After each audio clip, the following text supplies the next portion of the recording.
João capítulo 17, nós vamos então meditar na oração sacerdotal, na oração de Jesus. Eu quero convidar a igreja a abrir a Bíblia em João 17, versículo 1 a 5 da palavra do Senhor. João 17, verso 1 a 5, diz assim a palavra do Senhor. Pai, chegou a hora, glorifica teu Filho, para que teu Filho te glorifique, pois lhe deste autoridade sobre toda a humanidade, para que conceda a vida eterna a todos que lhe deste. Esta é a vida eterna, que te conheçam, um único Deus verdadeiro, e a Jesus Cristo a quem enviaste. Eu te glorifiquei na terra, completando a obra que me deste para fazer. E agora, Pai, glorifica-me junto a ti, com a glória que eu tinha contigo, antes que o mundo existisse. Amém? Que o Senhor abençoe nosso coração, à luz de sua palavra. Meus irmãos, capítulo 17 de João é uma oração belíssima. É a oração conhecida como a oração sacerdotal. Porque Cristo aqui, ele vai orar pedindo a Deus para completar o projeto de redenção que vai trazer glórias ao Pai. Cristo vai orar por seus discípulos e Cristo também vai orar por aqueles que ouvirão a palavra de Jesus por meio da pregação dos seus discípulos. Cristo então também ora por nós. Nós vamos dividir o capítulo 17 pelo menos em duas mensagens. Nessa primeira mensagem, nós iremos meditar do verso 1 ao verso 5, na próxima semana, dos versos 6 em diante. Muito bem, meus irmãos. Nós sabemos que Jesus é o Filho de Deus encarnado. Cristo abriu mão do seu ser igual a Deus, veio ao mundo em carne para obedecer o Pai até a morte e cumprir o projeto de redenção. Nesse instante que Jesus está orando, chegou a hora em que, de fato, Cristo se entregaria para morrer em nosso lugar. Mas antes disso acontecer, Cristo vai orar. E a sua oração é, primeiro, pedindo ao Pai que devolva a ele a glória que ele tinha antes da criação. E ele também pede para que o cumprimento do seu projeto de redenção também glorifique o nome do Pai. E depois, então, ele vai orar por seus discípulos. O verso 1 diz assim: depois de dizer isso, Jesus olhou para o céu e orou: Pai, chegou a hora, glorifica teu Filho, para que teu Filho te glorifique, pois lhe deste autoridade sobre toda a humanidade, para que conceda a vida eterna a todos os que lhe deste. Jesus então pede para que o Pai o glorifique para que ele possa glorificar o Pai. A oração de Jesus é então: Pai, me glorifica para que eu te glorifique. E a pergunta que a gente precisa fazer é: como o Pai glorificou o Filho? O texto vai responder: dando a glória que o Filho tinha antes da encarnação. Como o Pai vai glorificar o Filho aqui por meio da oração? Devolvendo a Cristo a glória que Cristo tinha antes da encarnação. Verso 5 diz assim: e agora, Pai, glorifica-me junto a ti com a glória que eu tinha contigo antes que o mundo existisse. Cristo ora pedindo ao Pai, então, para que devolva a glória que ele tinha antes da criação. E como essa glória foi dada, como essa glória foi devolvida ao Filho? A gente vai ver que essa glória foi devolvida ao Filho por meio da hora. Ele diz: chegou a hora. Já vimos que essa expressão chegou a hora significa o momento em que Jesus vai concluir o seu ministério de redenção, onde ele vai morrer na cruz em nosso lugar e vai ressuscitar ao terceiro dia, vencendo a morte. Chegou a hora, então, de concluir o projeto de redenção. O verbo glorificar aqui pode significar louvar, honrar. Porém, nesse contexto, o significado de glorificar é cobrir de esplendor. O pedido é para que o Pai reverta o autoesvaziamento que ocorreu no momento da encarnação e o restaure ao esplendor que ele compartilhava com o Pai antes que o mundo existisse. Portanto, quando a gente olha cruz, ressurreição e ascensão do Filho, nós não podemos separar essas coisas. A morte de Cristo, ressurreição e a exaltação de Cristo são podemos dizer de uma forma indissociáveis. A cruz de vergonha e dor é para a nossa salvação, mas também para a glorificação do Filho, que é por meio da sua morte, ressurreição e ascensão que o Filho voltará a ter a glória que ele tinha antes da criação. E como o Filho, então, glorifica o Pai? Vimos que o Pai vai glorificar o Filho, devolvendo a glória que o Filho tinha antes do mundo criado. E como o Filho vai glorificar o Pai? Como ele faz isso aqui?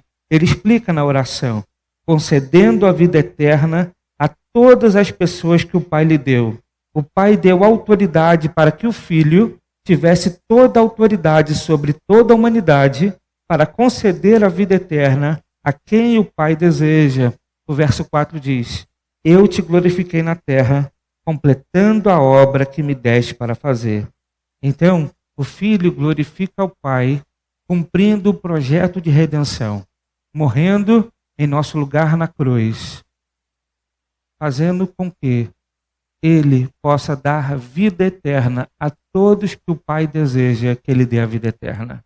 A todos que o Pai trouxe como ovelha para o Filho então dá a vida eterna e assim ele glorifica o Pai. Quando Jesus cumpre o projeto de redenção, ele glorifica o Pai, porque cumpre a missão dada antes da criação do mundo e agora ele reivindica a glória que tinha antes da encarnação. Muito bem. E o que é a vida eterna? Se a gente está dizendo, veja, não perca a lógica do texto. Cristo ora dizendo: Pai, glorifica teu Filho para que teu Filho te glorifique. Como o Pai glorificou o Filho? Primeiro, dando autoridade sobre toda a humanidade para que ele concedesse vida eterna. Segundo, devolvendo a glória que o Filho tinha antes da criação do mundo. Como o Filho glorificou o Pai? Completando a obra de redenção, obedecendo o Pai de forma perfeita, completando a obra de redenção e dando salvação, vida eterna para aqueles que o Pai deseja. Mas ainda tem uma pergunta importante: o que é a vida eterna? O verso 3 responde: esta é a vida eterna, que te conheçam, um único Deus verdadeiro, e a Jesus Cristo a quem enviaste. Meus irmãos, o texto então diz que vida eterna é conhecer um único Deus verdadeiro e conhecer a Jesus Cristo a quem enviaste. Esse não é um conhecimento do divino em um sentido panteísta, ou meramente utilitário, ou apenas intelectual. É o conhecimento do único Deus verdadeiro. No entanto, porque esse único Deus verdadeiro tem se revelado supremamente na pessoa de seu Filho, o conhecimento de Deus não pode ser separado do conhecimento de Jesus Cristo. De fato, o conhecimento de Jesus Cristo, a quem Deus enviou, é o acesso máximo ao conhecimento de Deus. Esse conhecimento não é mera informação, embora ele invariavelmente inclua informação. Ele envolve fé, comunhão, confiança, relacionamento pessoal. Então, o que é vida eterna? É conhecer o Deus verdadeiro por meio de Jesus Cristo. Não há possibilidade de ter vida eterna se não for por meio de Jesus Cristo. A vida eterna está intimamente ligada ao conhecimento do Filho. E esse conhecimento é muito mais do que um conhecimento intelectual, mas é um conhecimento que nos leva a ter fé, a ter comunhão, a ter relacionamento pessoal. O Deus verdadeiro resolveu se revelar por meio do seu Filho. O Deus verdadeiro resolveu salvar aquele que ele quis salvar por meio da obra de Cristo. Portanto, vida eterna está associada com a obra de Jesus Cristo. Não é possível um homem sequer ser salvo fora do projeto de redenção. Não é possível um homem sequer ser salvo fora de Jesus Cristo. Apenas por meio de Cristo nós podemos ter vida eterna. Muito bem, meus irmãos. Diante desse texto tão pequeno e profundamente rico, o que nós podemos aprender? O que nós podemos aprender e também aplicar à nossa vida? Eu quero compartilhar alguns aprendizados aqui a partir desse texto. O primeiro, a divindade de Cristo.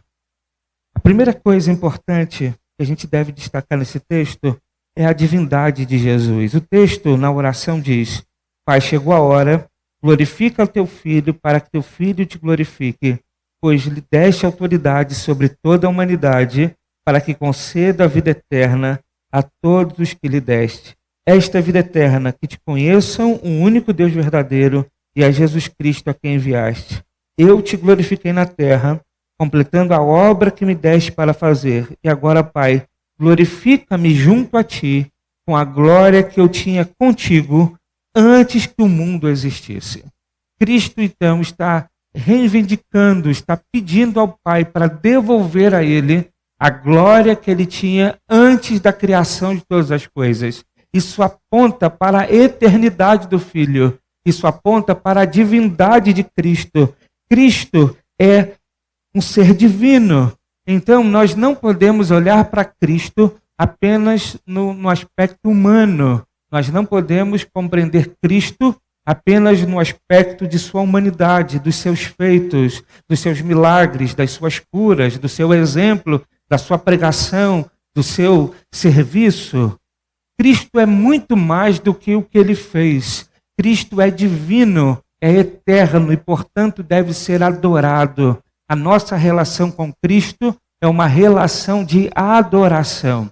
Quando alguém, seja quem for, resolve aceitar Cristo como humano, o seu exemplo, sua pessoa histórica, o seu papel, o seu amor, o seu serviço, o seu discurso, a sua pregação, o seu ensino, mas rejeita a divindade de Cristo, nós, na verdade, estamos rejeitando Deus.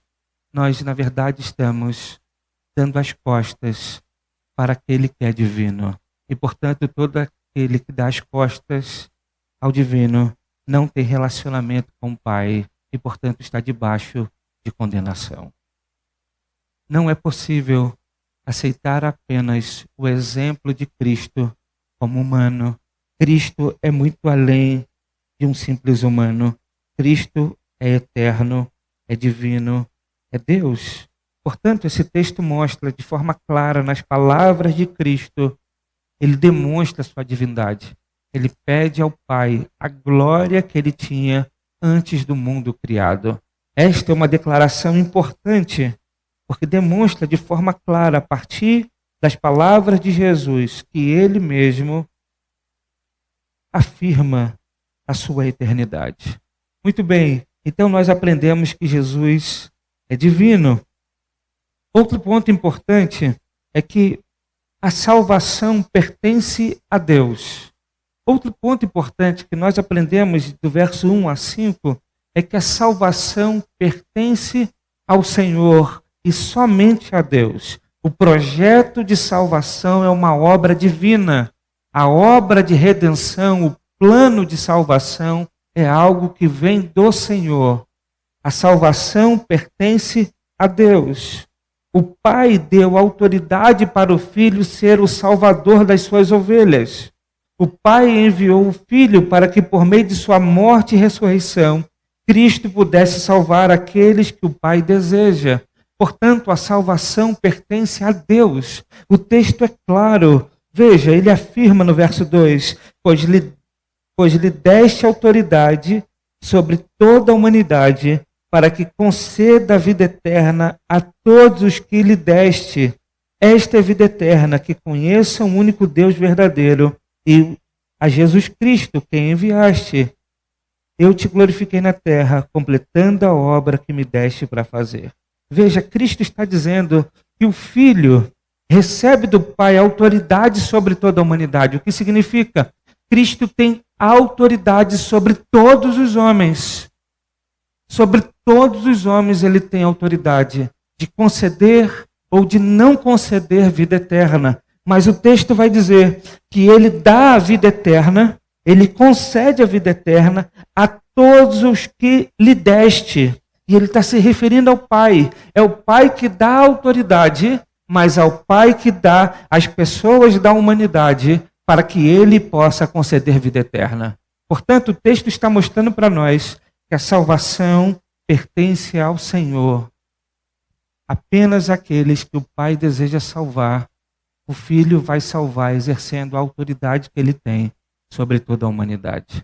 O texto é claríssimo para nós. Não dá para a gente olhar para esse texto e tentar desfazer o que o texto está dizendo. Não dá para olhar para esse texto e mostrar que, na verdade, Cristo vai salvar toda a humanidade. Porque, embora ele tenha autoridade sobre toda a humanidade, ele vai conceder a vida eterna a todos que o Pai lhe der. Perceba? A gente vai ver na sequência do texto, nessa mesma oração, que Jesus vai dizer o seguinte, mais lá na frente, veja. Ele vai dizer, no verso 12, enquanto estava com eles, eu os protegi e os guardei no nome que me deste. Nenhum deles se perdeu, a não ser aquele que estava destinado à perdição, para que se cumprisse as Escrituras. Jesus está dizendo que ele, enquanto estava na terra, protegeu os seus e nenhum deles se perdeu, a não ser apenas aquele que estava destinado à perdição. O texto então mostra para nós que existia alguém destinado à perdição. E esse alguém não recebeu vida eterna, porque ele não pertencia ao Pai. Então isso deixa claro para nós que a salvação pertence a Deus. Deus é o dono da salvação. Ele é o autor da salvação. É Ele que trabalhou para a salvação. Nós somos salvos por meio de Cristo, por meio da obra de Cristo, por meio daquilo que Deus fez no mundo e aquilo que Deus planejou desde a eternidade. Muito bem, isso é importante. E talvez alguém pergunte, mas pastor, então se a obra depende de Deus, é só Deus que salva? É claro que é só Deus que salva, a Bíblia diz.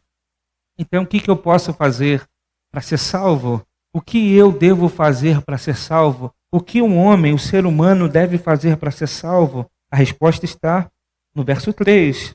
O único caminho para a salvação é conhecer a Deus e seu Filho Jesus. O verso 3 diz, esta é a vida eterna, que te conheçam o único Deus verdadeiro e a Jesus Cristo, a quem enviaste. O que nós devemos fazer?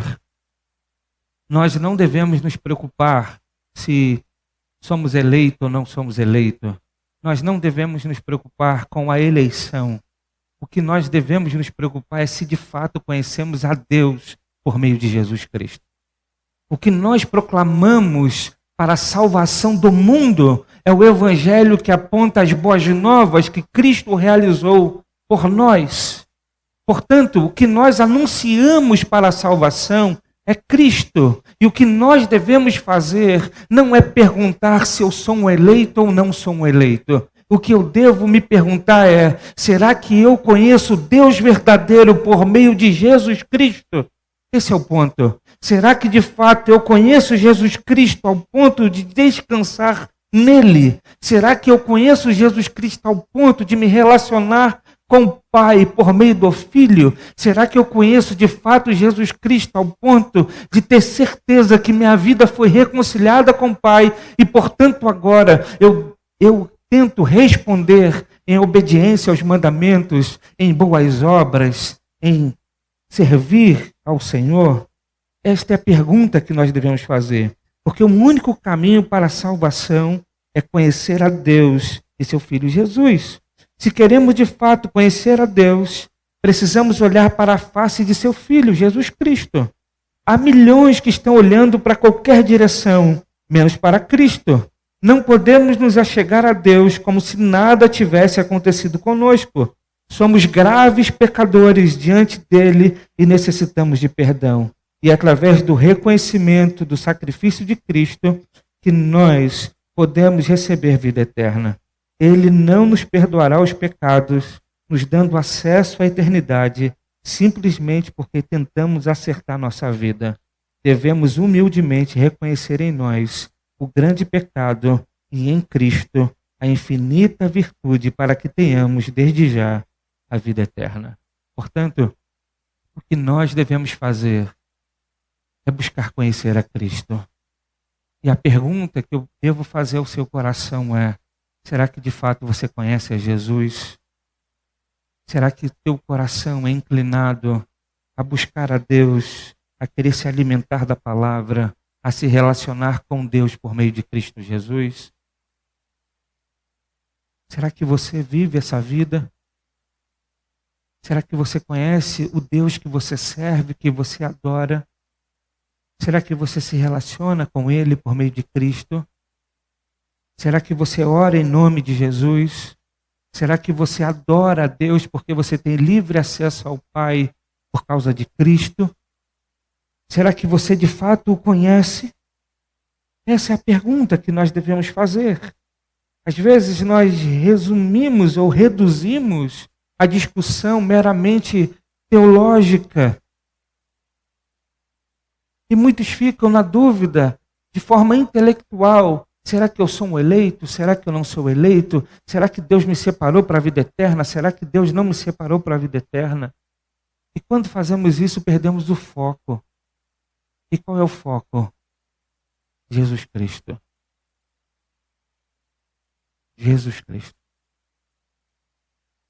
Você conhece Jesus Cristo? Sua vida é uma vida para Jesus Cristo. Você já se voltou para Cristo por meio do seu arrependimento? Você luta contra o seu pecado porque quer agradar a Deus, porque compreendeu que Cristo já morreu em seu lugar? Nós devemos nos perguntar: será que temos Cristo? Será que Cristo faz parte da nossa vida? Será que Cristo faz parte da nossa rotina? Será que Cristo está na nossa boca? Será que Cristo está no nosso coração? Será que Cristo está nos nossos pensamentos? Será que Cristo está nos nossos projetos? Será que Cristo está no nosso planejamento de vida? Será que Cristo está na nossa rotina? Será que Cristo está no nosso dia a dia? Será que Cristo está na criação dos nossos filhos? Será que Cristo está no nosso casamento? Será que Cristo faz parte de fato da nossa vida? Essa é a pergunta que nós devemos fazer. Será que Cristo tem um lugar no nosso coração que é apenas dele e não de outro? É isso que nós devemos nos perguntar. Será que conhecemos a Deus por meio de Cristo?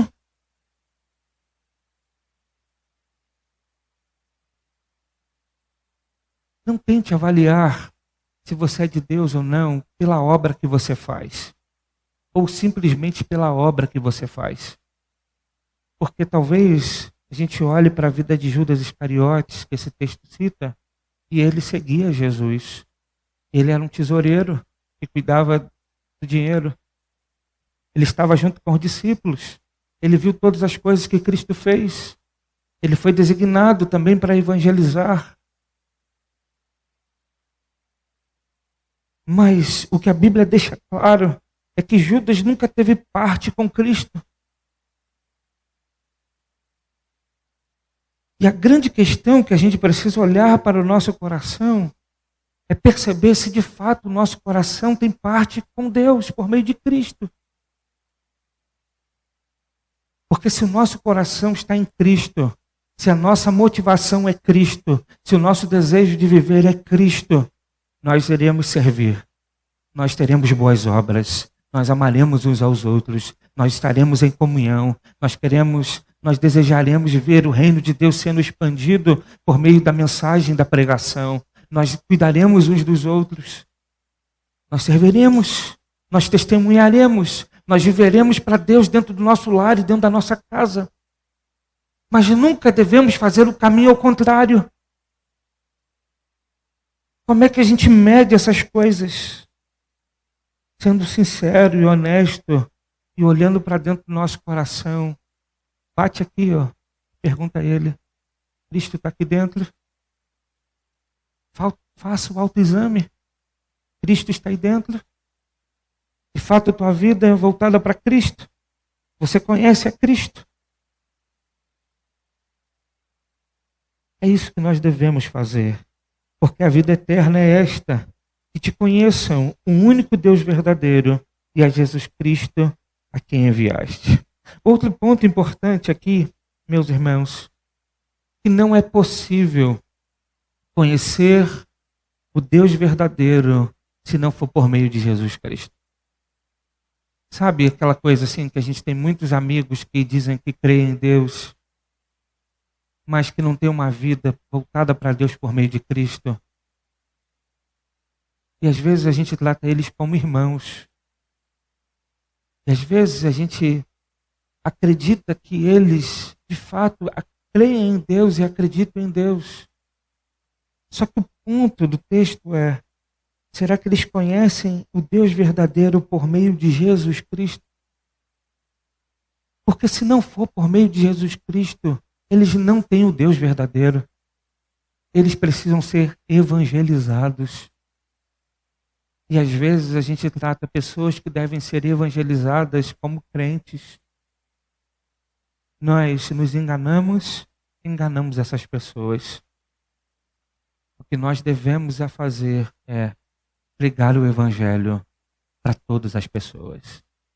É por isso que na igreja evangélica nós devemos pregar a mensagem da graça e de salvação, até mesmo para crentes. Nós devemos, domingo após domingo, ser confrontado pelo evangelho da graça. Domingo após domingo devemos lembrar daquilo que Cristo fez por nós. E nós não podemos descansar até que os nossos olhos espirituais enxerguem uma vida vivida por meio de Cristo Jesus. Nós não podemos descansar até que o nosso coração, de fato, pulse por Cristo e para Cristo. Nós não devemos descansar até que nossa vida, de fato, seja uma vida que glorifique o nome de Deus em tudo que fazemos. Portanto, é tão necessário sempre pensar: será que a nossa vida de fato está em Cristo? Às vezes a gente tem na cabeça já as respostas prontas. Você crê em Cristo? Creio. Ele é salvador da sua vida? Sim. Acredita? O que Cristo fez por você? Morreu na cruz em meu lugar. Você acredita que tem vida eterna? Acredito. Se você morrer hoje, você vai para o céu? Vou. Muito bem. Mas será que esse entendimento destas coisas desceu para o coração para que de fato a nossa vida seja uma vida para Jesus? Será que a compreensão daquilo que Deus fez por nós nos move a viver para Deus? Para pensar comigo um pouquinho. O texto diz que havia um projeto de redenção desde a eternidade. E Cristo veio ao mundo, se esvaziou, se auto-esvaziou, abriu mão da sua glória para vir ao mundo. Obedeceu até morte, morte de cruz. Fez tudo o que foi necessário para que nós fôssemos salvos. Será que a gente consegue entender o que é isso?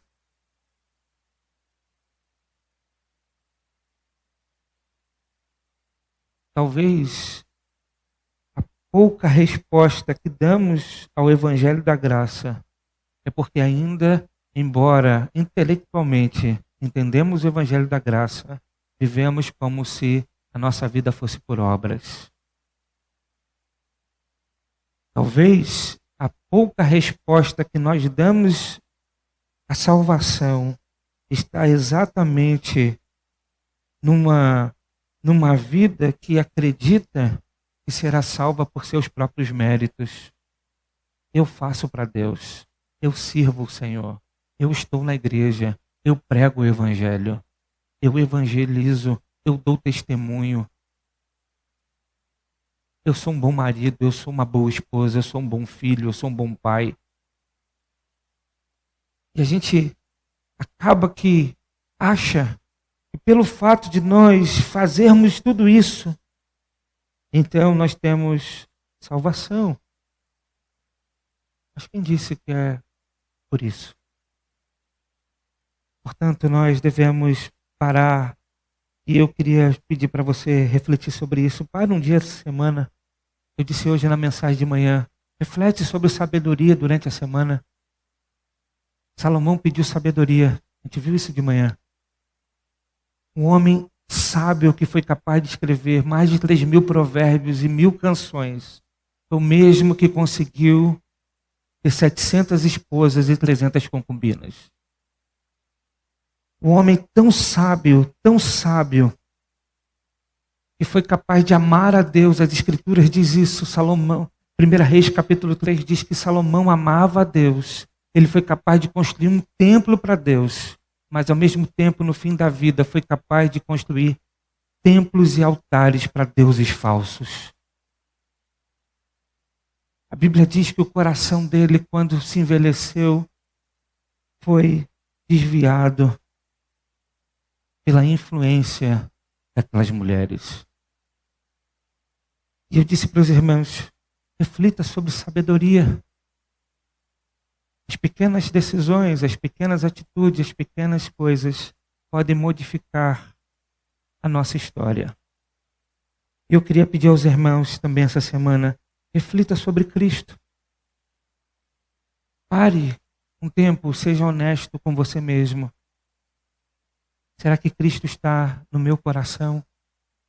Será que minha vida, de fato, é uma vida que é vivida, pensada e planejada por meio de Cristo?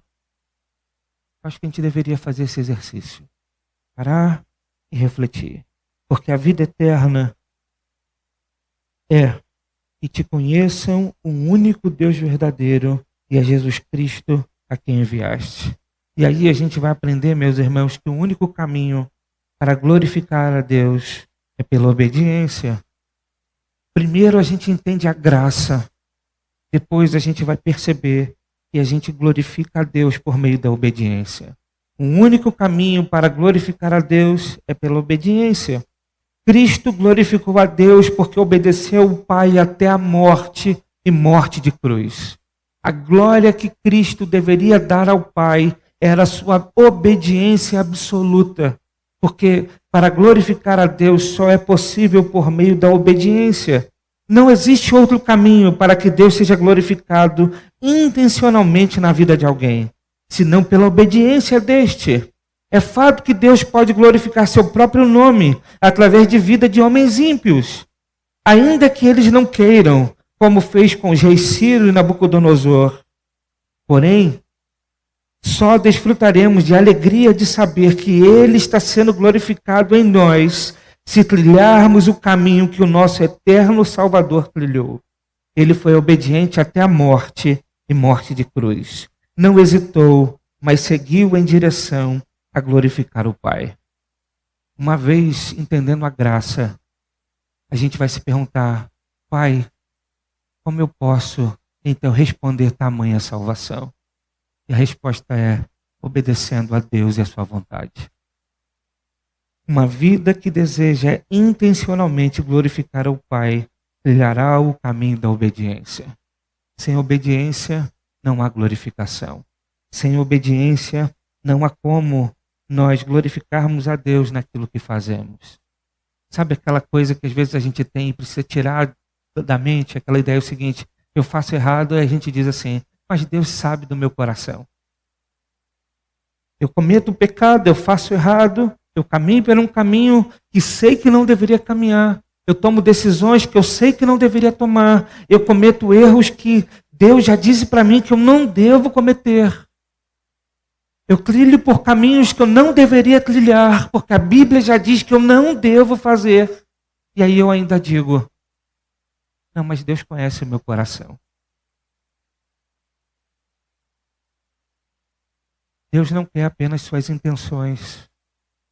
Ele quer que estas intenções sejam colocadas em práticas por meio da obediência. Porque uma vida que deseja intencionalmente glorificar a Deus trilhará o mesmo caminho do seu Senhor.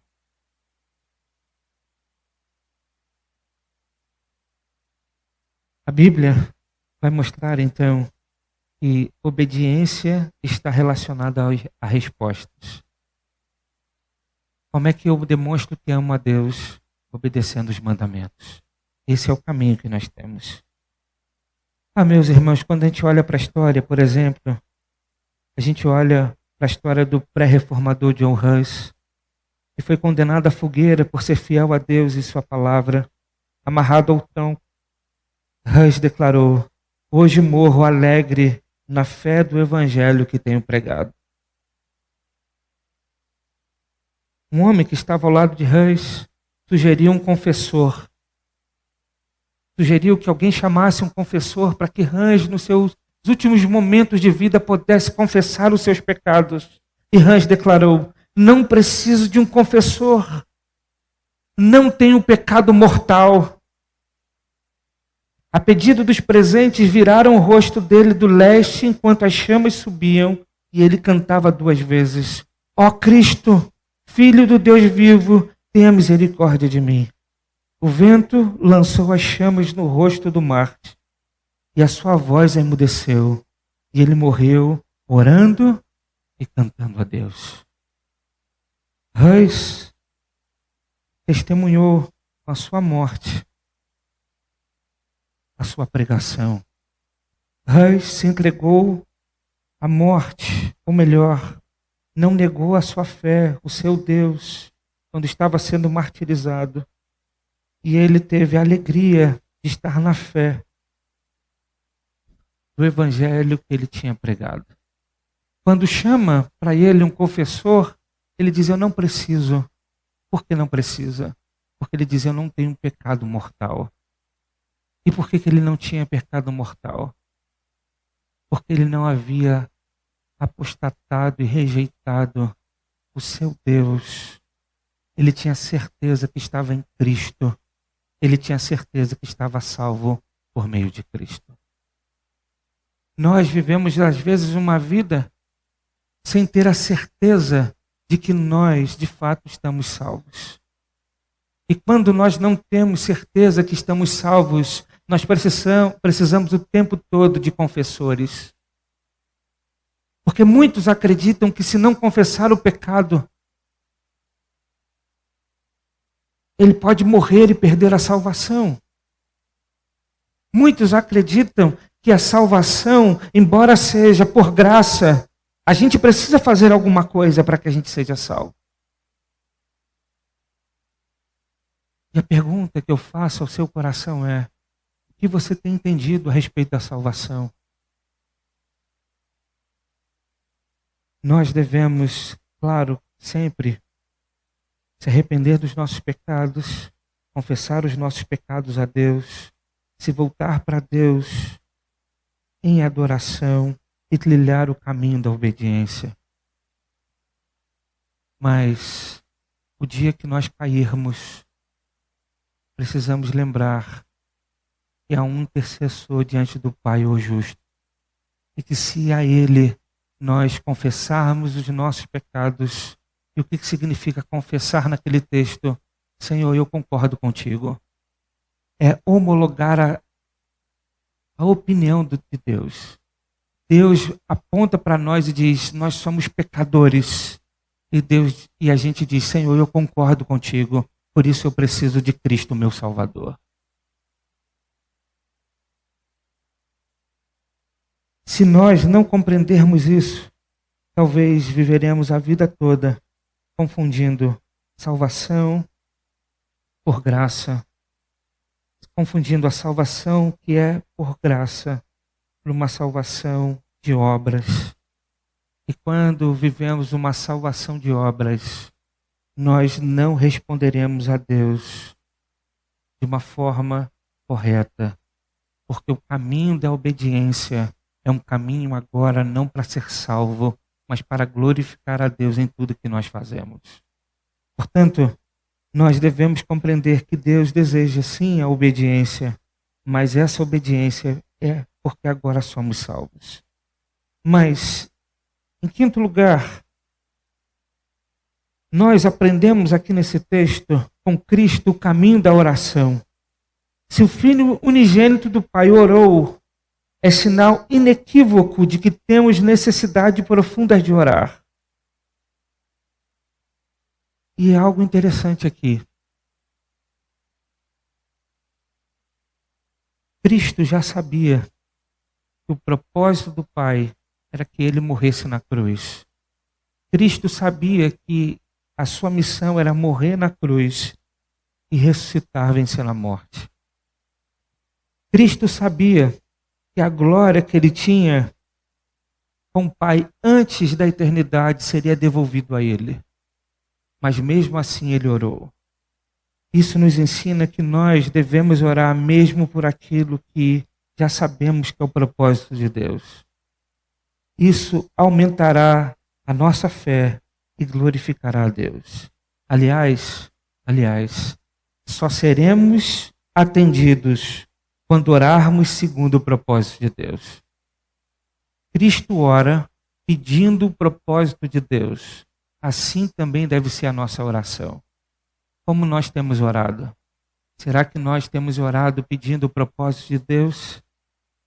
Será que o nosso coração está fazendo a oração que Jesus nos ensinou? Pai, seja feita a tua vontade na terra, como é feita no céu. Nós devemos buscar orar conforme os propósitos e a vontade de Deus. E como nós devemos fazer isso? Conhecendo cada vez mais a palavra do Senhor, a vontade de Deus revelada para nós. Conhecendo a palavra de Deus, a vontade de Deus revelada para nós, nós oraremos em resposta a esta palavra. E todos os dias que nós lermos essa palavra e essa palavra falar ao nosso coração, nós teremos a oportunidade de orar em resposta. Vai ter dias que você vai ler e a palavra vai te confrontar. E você vai orar em resposta. Vai dizer, Senhor, perdoa os meus pecados. Eu quero não viver essa vida que o Senhor revelou para mim nas Escrituras. Mas vai ter dias que Deus vai te dar uma promessa. E você vai orar em resposta e vai dizer, Senhor, eu quero viver a minha vida por meio desta promessa. Vai ter dias que Deus vai mostrar para você um mandamento que você deve obedecer. E você vai dizer para Deus, Senhor, eu quero me submeter à tua vontade e obedecer à tua palavra. Nós devemos aprender a orar em resposta a Deus, a orar pelos propósitos de Deus. Cristo orou e dizendo, Pai,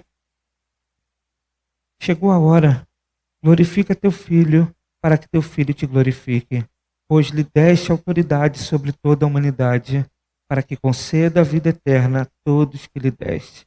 Esta é a vida eterna, que te conheçam, o único Deus verdadeiro, e a Jesus Cristo a quem enviaste. Eu te glorifiquei na terra, completando a obra que me deste para fazer. E agora, Pai, glorifica-me junto a ti, com a glória que eu tinha contigo, antes que o mundo existisse.